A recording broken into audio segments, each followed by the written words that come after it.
व नसल्ली अला रसूलिल करीम अम्मा बाद फ़ौज़ बिल्लाहि समीउल अलीम मिनश शैतानिर रजीम बिस्मिल्लाहिर्रहमानिर रहीम। मुअज़्ज़ज़ अज़ीज़ सामीन सामियात अस्सलामु अलैकुम वरहमतुल्लाहि वबरकातुहू। आज हम पढ़ेंगे सूरह ताहा की आयत नंबर 121। फ़अकला मिन्हा, पस उन दोनों ने खा लिया इस दरख्त से, यानी फ़बदत लहुमा, पस ज़ाहिर हो गई उन दोनों के सामने, सौआतुहुमा, उन दोनों की शर्मगाहें, व ताफ़िका यक्सिफ़ानी, वो लगे लपेटने अपने अलैहिमा अपने ऊपर, मिन वरक़िल जन्नति, बाग के पत्ते, व असा, और नाफरमानी की, आदम ने रब्बहू, अपने रब की, फ़ाग़वा, पस वो बहक गया, सुमज्तबाहू, फिर उसे चुन लिया, रब्बहू, उसके रब ने, फ़ताब अलैहि, फिर उसे मुआफ़ किया, व हदा, और उसको हिदायत दे दी। तो उसकी तरगीब से आदम और हव्वा दोनों ने उस दरख्त का फल खा लिया।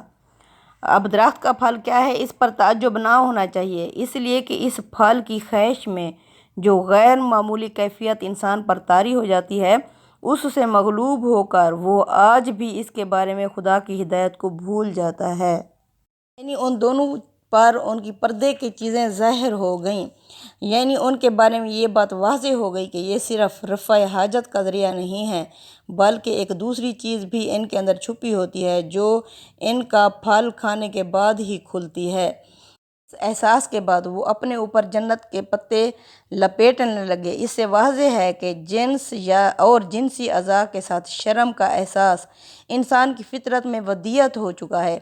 ये कोई इक्तसाबी चीज़ नहीं है और ना ही तहज़ीब के इर्तिका से मसनूई तौर पर पैदा हुई है, बल्कि एक ऐसा एहसास है जो खुदा ने इंसान के अंदर इल्हाम कर दिया है। जिन्स के मामलात से वाकिफ़ होते ही ये आप से आप नुमाया हो जाता है। चुनांचा इंसान अपने उन अज़ा को ढांकने की कोशिश करता है जो उसके लिए जिनसी तलज़्ज़ुज़ यानी लज़्ज़त का ज़रिया बनते हैं। फिर उन दोनों के परवरदिगार ने उन दोनों को, यानी हज़रत आदम अलैहिस्सलाम को चुन लिया और उसको हिदायत दे दी, यानी अपने कार्य ख़ास के लिए मुंतखब कर लिया। चुनांचा तौबा की तौफ़ीक दी और तौबा जिन अल्फाज में करनी चाहिए थी वो भी अज़राए इनायत इल्का फरमा दिए। रब्बाना ज़लमना अनफुसना व इल्लम तग़फ़िर लना व तरहमना लनकुनन्ना मिनल ख़ासिरीन। सूरह अराफ की आयत नंबर 23 में तौबा के ये अल्फाज नकल हुए हैं। इनसे वाज़ेह है कि आदम अलैहिस्सलाम से जब ये गलती हो गई तो उसके फ़ौरन ही बाद वो सख्त नादिम हो गए, लिहाजा यही चीज़ तो तौफ़ीक़ तौबा और नतीजे के तौर पर नबूवत के लिए इंतखाब इलाही का बायस बनी, जो उनको शर्मिंदगी हुई। जिन अल्फाज से उन्होंने अल्लाह से माफ़ी मांगी तो अल्लाह ताला ने उनको चुन लिया और फिर हिदायत दे दी। यानी हिदायत क्या है, आगे के मराहल के लिए रास्ता दिखा दिया ताकि वो शैतान के फितनों का मुकाबला कर सकें। इस तरह अल्लाह ने उनकी रहनुमाई कर दी। काला बिता मिनहा जमीयन, अल्लाह ने फरमाया उतर जाओ इससे तुम दोनों, यानी जमीयन का मतलब है हज़रत आदम और शैतान को अल्लाह ने फरमाया बाज़ुकुम लिबाज़िन अदू, तुम एक दूसरे के अब दुश्मन बन चुके हो। फ़इमा यातियन्नकुम मिन्नी हुदन, पस आती रहेगी तुम्हारे पास मेरी तरफ से हिदायत। फ़मन ताबिअ हुदाया, पस जो भी इत्तबा यानी पैरवी करेगा मेरी हिदायत की, फ़ला यज़िल्लु वला यशका, वो ना ही गुमराह होगा और ना ही वो मुशक्क़त में पड़ेगा। तुम दोनों से क्या मुराद है, यानी ये खिताब आदम और हव्वा से नहीं है बल्कि आदम और इब्लीस से बाहैसियत दो फरीकों के। आयत में लफ्ज़ जमीयन की ताकीद इसी को बिल्कुल वाज़ेह कर देती है। दूसरे मकामात में इसी बिना पर जम्मा का सीगा इस्तेमाल हुआ है। इब्लीस ने क़यामत तक के लिए अपनी दुश्मनी का ऐलान कर रखा है। इसका लाज़मी नतीजा यह है कि औलाद आदम भी अगर बिल्कुल ही अहमक और नाआक़बत अंदेश नहीं होगी तो इसे अपना दुश्मन ही समझेगी। ये इसी हकीकत की तरफ बयान है। ये उस, यानी मेरी तरफ से तुम्हारे पास हिदायत आती रहेगी, ये उस हिदायत का ज़िक्र है जो वही के ज़रिए से हासिल होती है। अल्लाह ताला की इनायत है कि उसने अक्ल और फ़ितरत की हिदायत के साथ ये हिदायत भी इंसान को अता फरमाई ताकि शैतान की तरगीबात के मुकाबले में वो ठीक उसी रास्ते पर कायम रहे जिसकी मंजिल खुदा की जन्नत है। ये हिदायत सबसे पहले खुद आदम अलैहिस्सलाम को दी गई, वो इसी मकसद से नबी बनाए गए, इसलिए इसके लिए ज़ाहिर है कि उनके हालात के लिहाज से कोई शरीयत भी अल्लाह ताला ने उन्हें लाज़मन दी होगी। वमन आराज़ा अन ज़िक्री, और जो मुँह फेरेगा मेरी नसीहत से, मेरी इस याद दहानी से, फ़इन्न लहू मईशतन ज़नक़ा, हम तंग कर देंगे उसकी मईशत, उसका रोज़ी रोटी उस पर। व नाशुरू यौमल क़ियामति आमा, हम उसे क़यामत के दिन अंधा उठाएंगे। काला, तो वो बंदा कहेगा, रब्बी लिमा हशरतनी आमा, ए अल्लाह तूने मुझे अंधा क्यों उठाया। व कद कुन्तु बसीरा, जबकि मैं तो देखने भालने वाला था दुनिया में। यानी जो इससे अंधा बना रहेगा तो उस पर उसकी ज़िंदगी तंग हो जाएगी। यानी ऐसी ज़िंदगी है जो सुकून और तमानियत, शरह और सदर और फ़राग़ ख़ातिर से महरूम होगी। उस्ताद इमाम लिखते हैं, इंसान के अंदर एक खला है जो अल्लाह के ईमान के सिवा और किसी चीज़ से भी नहीं भर सकता। इस वजह से जब तक कि उसको ईमान हासिल ना हो, कोई दूसरी चीज़ उसको तसल्ली और तमानियत से बहरामंद नहीं कर सकती। दूसरी चीज़ें खाह वो बज़ाहिर कितनी ही शानदार और दिल फरेब क्यों ना हों, वक्ती बहलावे का काम तो दे सकती हैं, लेकिन कल्ब व रूह की बेकरारी को रफ़ा नहीं कर सकती। जब बच्चा भूख से रोता है तो उसके मुंह में चुसनी या निपल देकर कुछ देर के लिए बहलाया तो जा सकता है, लेकिन वो आसूदा और खुश उस वक्त होता है जब माँ उसको अपनी छाती से लगाती है और उसको दूध पिलाती है। इसके बगैर उसकी बेचैनी नहीं जाती। यही हाल इंसान का है। वो अपने लिए जो असबाब और सामान भी मुहैया कर ले, लेकिन अगर वो खुदा के ईमान से महरूम है तो वो गैर मुतमईन, डावाडोल, अंदेशा नाक, मुज़तरब और अंदरूनी खलफशार में मुब्तला रहेगा। अगरचे वो अपनी नुमाइशों से उस पर कितना ही पर्दा डालने की कोशिश करे। नफ्स मुतमईना की बादशाही सिर्फ सच्चे और पक्के ईमान ही से हासिल होती है। अला, खबरदार हो जाओ लोगो, अला बिज़िक्रिल्लाहि तत्मइन्नुल कुलूब, अल्लाह के ज़िक्र से ही दिलों को इत्मीनान और सुकून हासिल होता है। मुमकिन है किसी के जहन में ये सवाल पैदा हो कि बहुत से लोग ईमान के मुद्दाई होते हैं, लेकिन उनकी ज़िंदगी निहायत परेशान हाली और परागंदा बाली की होती है। बरअक्स इसके कितने हैं जो खुदा को महज एक वहम समझते हैं, लेकिन वो बड़ी ही बेफिक्री और तमानियत की ज़िंदगी बसर कर रहे होते हैं।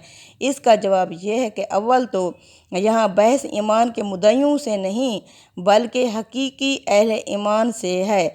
हकीकी ईमान। सानियन, जिन लोगों को खुदा से बेपरवाह होने के बावजूद हम मुतमईन ख्याल करते हैं, हम सिर्फ उनके ज़हर को देखते हैं। अगर कभी उनके सीनों में झांक कर देखने का मौका मिले, तब मालूम होगा कि उनके अंदर कितने ख़तरे और कितने खलजान छुपे हुए बैठे हैं, लेकिन ये हर एक को नज़र नहीं आते।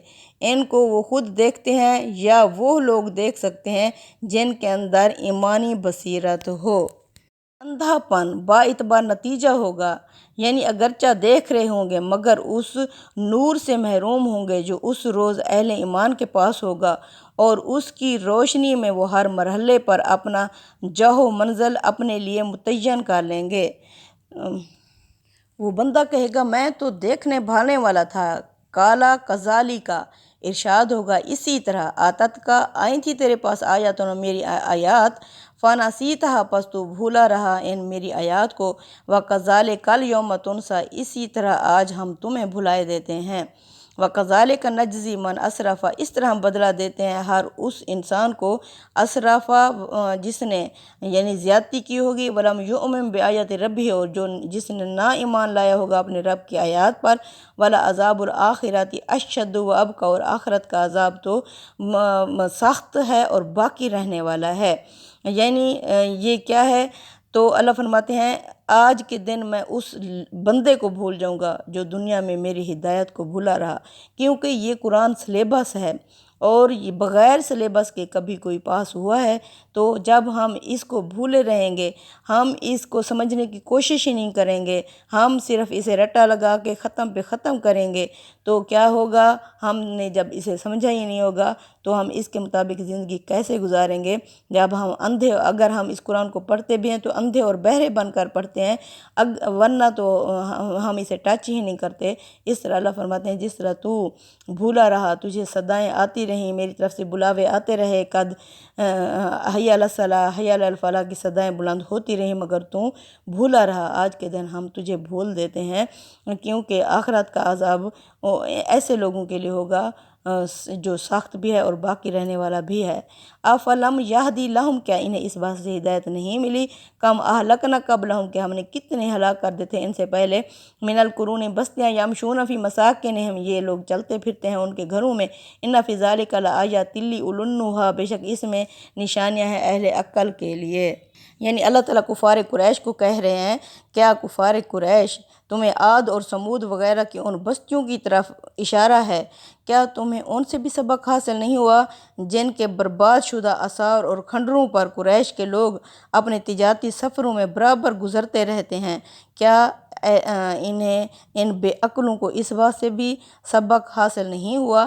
ولولا کلمات، اور اگر ایک بات سبقت پہلے سے طے نہ ہو چکی ہوتی، میں ربی کا، تیرے رب کی طرف سے، لکانا لزام و اجل مسمى، تو ان پر لازمان ایسا عذاب آ جاتا اگر ایک مدت مقرر نہ ہوتی۔ فاصبر، محمد صلی اللہ علیہ وسلم آپ صبر کریں، علی ما یقولون، جو کچھ یہ کہتے ہیں، وسبح بحمد ربک، اور آپ تسبیح کریں اپنے رب کی تعریفوں کی، قبل طلوع الشمس، سورج طلوع ہونے سے پہلے فجر کی نماز پڑھیں، وقبل غروبها، اور سورج غروب ہونے سے پہلے کہ عصر کی نماز، وامن آنا اللیل، اور رات کے وقت، فسبح، بس اس کی تسبیح کریں، یعنی مغرب اور عشاء، واطراف النہار، اور دن کے دونوں کناروں پر، اللہ کا طرزہ، شاید کہ تم خوش ہو جاؤ، راضی ہو جاؤ، خدا کی عنایتوں سے نہال ہو جاؤ۔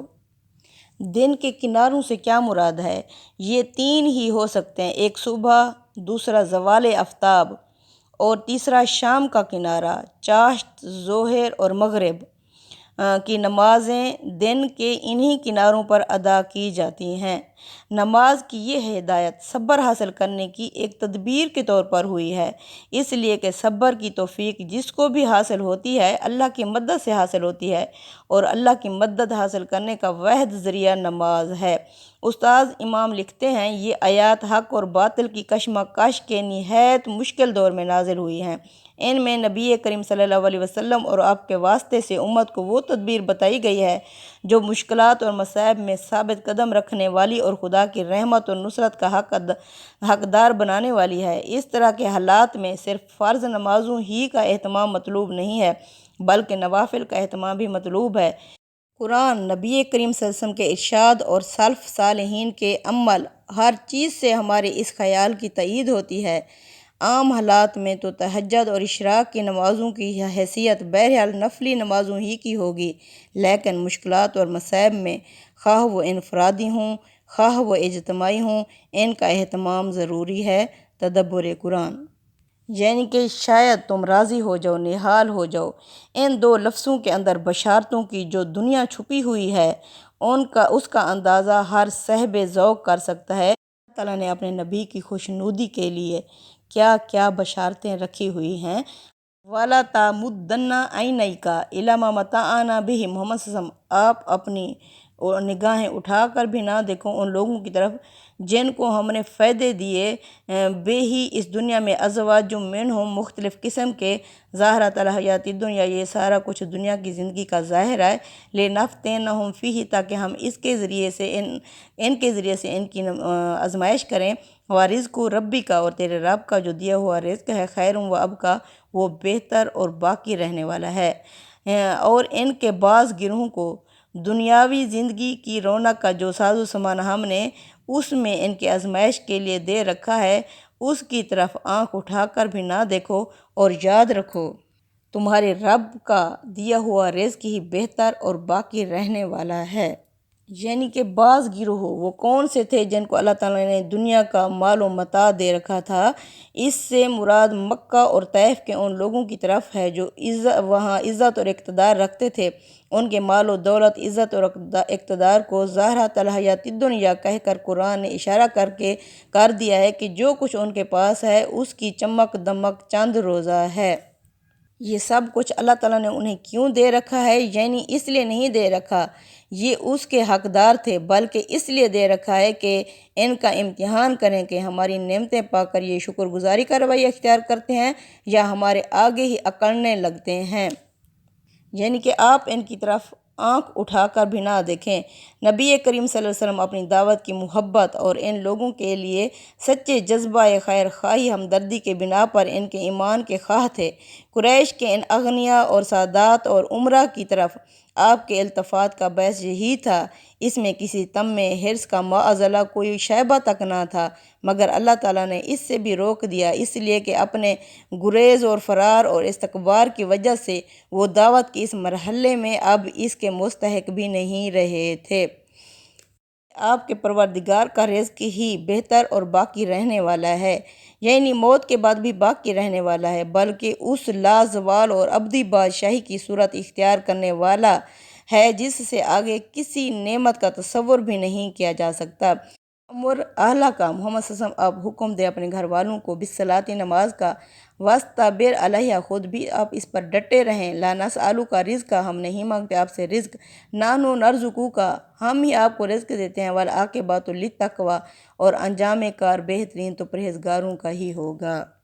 यानी कि मोहम्मद सल्लल्लाहु अलैहि वसल्लम तुम अपने लोगों को नमाज की तलकीन करो और ख़ुद भी इसके पाबंद रहो। हम उनके लिए तुमसे कोई रिज़्क़ नहीं मांगते कि तुम्हें किसी के साजो सामान की तरफ देखने की ज़रूरत हो।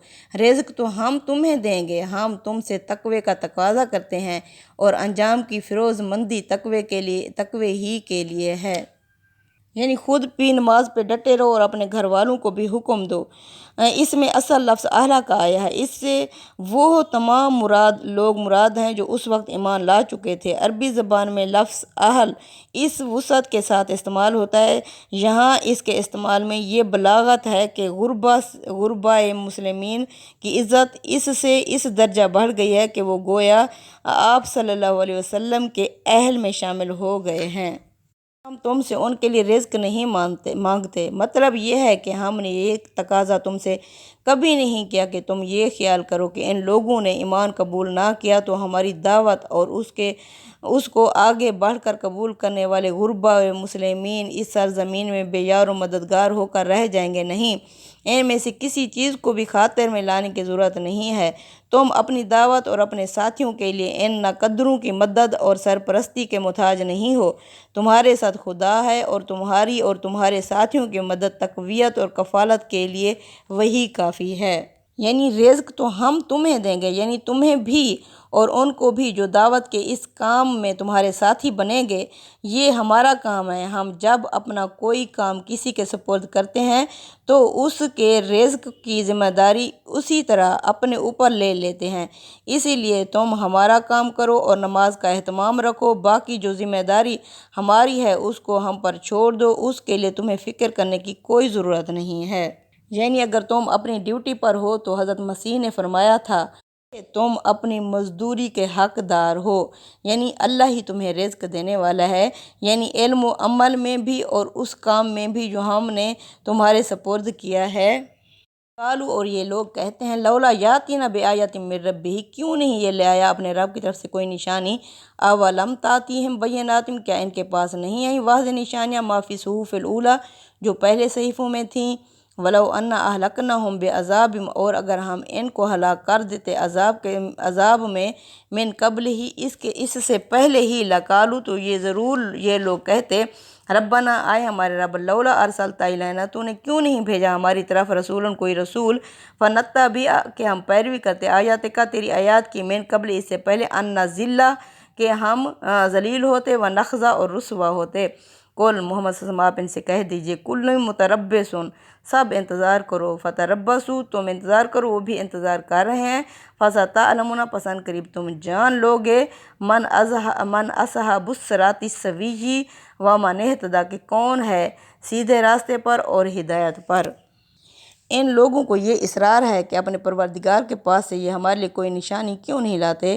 क्या इनके पास अगले सहीफ़ों में से जो कुछ है उसकी गवाही नहीं पहुंची। अगर हम इनको इससे पहले ही किसी अजाब से हलाक कर देते तो ये कहते कि परवरदिगार, तूने हमारे पास कोई रसूल क्यों ना भेजा कि जलील और रुसवा होने से पहले हम तेरी आयतों की पैरवी इख्तियार कर लेते। इनसे कहो मोहम्मद सल्लल्लाहु अलैहि वसल्लम कि हर एक मुंतज़िर है, तो तुम भी इंतज़ार करो, फिर अनकरीब जान लोगे कि कौन सीधी राह पर चलने वाला है और कौन बरसरे गलत है, और कौन मंजिल तक पहुंचा है और कौन राह से भटक गया है।